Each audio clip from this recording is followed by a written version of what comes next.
Ba? May mataas yung grade ko dyan. Yung iba. Mataas yung grade. Dito ko inaasahan yung Pilipino. 100 dapat to. Alam mo, nung araw, yung grade ko ang tataas. Kaya proud na proud saan si lolo mo. Kasi ko, pabili ka ng PS5P.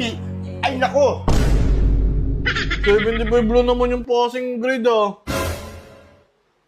76 Dito ka nga. ngayon eh. Wala ka ng puro kabarkada ha.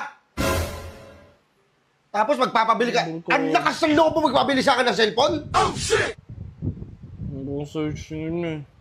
Tapos bibigyan mo ako ng puro bagsak na grade. Tapos yung English mo, ang taas. Ano ka ba? Amerikano ka ba? Hindi. Yung Pilipino, ang baba. Yung English, ang taas. Alam mo na kasi yung Pilipino, yung unang pakinggan yun. Bakit hindi mo maaral yung Pilipino na word?